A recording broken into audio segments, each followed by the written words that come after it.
সন্ত্রাসীদের কালো হাত ভেঙে দাও, ভেঙে দাও, সন্ত্রাসীদের কালো হাত ভেঙে দাও, ভেঙে দাও। শুধু শারীরিক হামলা না, আপনাদের গরু বাছুর হান চাল সবার উপর হামলা হতে পারে।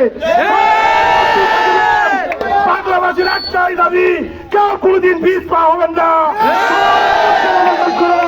আজকে থেকে আমরা সবাই ভাই ভাই, একজন উপর হামলা হবে আমরা সবাই রুখে দাঁড়াবো।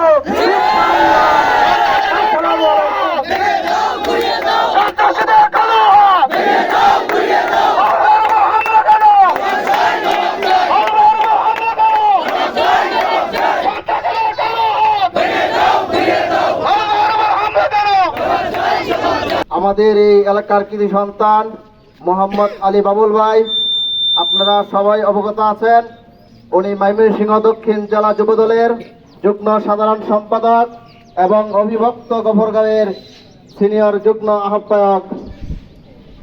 এমন একজন থেকে নেতাকে দল ক্ষমতা থাকা অবস্থায় যখন আমরা দেখি কিছু গুন্ডা বাহিনী তার উপর অতর্কিত হামলা করে, তখন আমরা ওই এলাকায় গফরগাঁওয়ে আমরা কোনো জায়গায় কোনো অবস্থাতে নিরাপদ নয়। আরেকটা জিনিস, এই বাবুল ভাই উপজেলা বাস্তবায়ন করার জন্য সে অক্লান্ত পরিশ্রম করেছে। সেই জন্যেই খুপে ফুসে একজন ব্যক্তি তার প্রেরিত গুন্ডা বাহিনী দিয়ে বাবুল ভাইয়ের উপর অতর্কিত হামলা চালিয়েছে।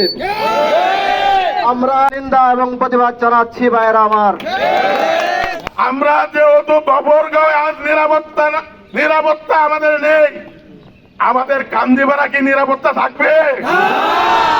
আমরা এই কান্দিপাড়াকে জানি আগে যে সন্ত্রাস চাঁদাবাজ, এই কান্দিপাড়ার লোকের কারণে ব্যাংকে পর্যন্ত মানুষ যেতে পারে না। 1 লক্ষ টাকা উঠালে 20,000 রেখে আসতে হয়। আপনারা সকলে জানেন, আমাদের উপর যদি এইভাবে অতর্কিত হামলা চালায় আমরা কিন্তু কেউ বসে থাকবো না। মোহাম্মদ আলী বাবুল ভাইয়ের উপর গতকাল অতর্কিত হামলা হয়েছে, তারই প্রতিবাদে আজকের এই মিছিল।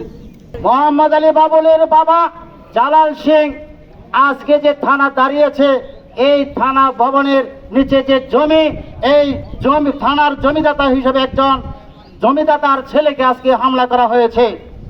মোহাম্মদ আলী বাবুল এমন কতগুলি পদ নিয়ে রাজনীতি করেছেন যা পাটলার অন্যান্য নেতৃবৃন্দের মাধ্যমে খুঁজে পাওয়া যায় না। ময়মনসিংহ জেলা বিএনপির নেতা মোহাম্মদ আলী বাবুল তার ব্যক্তিগত কাজে গফরগাঁও গিয়েছিলেন এসিল্যান্ড অফিসে। সেখানে মনি নামে একটি সন্ত্রাসী ছেলে 4-5-7 জন লোক এসে তাকে ধরে সুহেল নামের একটি ব্যক্তির বাড়িতে নিয়ে গিয়ে তাকে অতিরিক্ত বেদম প্রহার করেছে।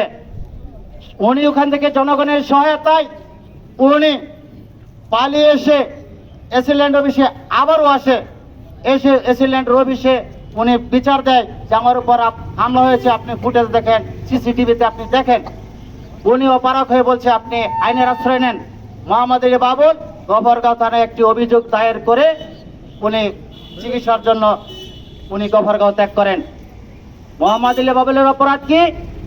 মোহাম্মদ আলী বাবুল বর্তমান পাগলা উপজেলা বাস্তবায়ন কমিটির একজন অন্যতম সদস্য।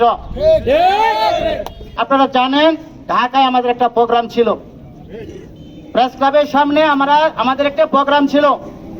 এই প্রোগ্রাম বানচাল করার জন্য মশাখালী স্টেশনে সারা রাত্র খিচুড়ি খাইয়ে সন্ত্রাসী বাহিনী দিয়ে সারা রাত জাগ্রত রাখেছে যেন আমরা মশাখালী দিয়ে কোনো লোক যেন ঢাকায় যেতে না পারে, কাউরাত দিয়ে যেন আমরা না যেতে পারি।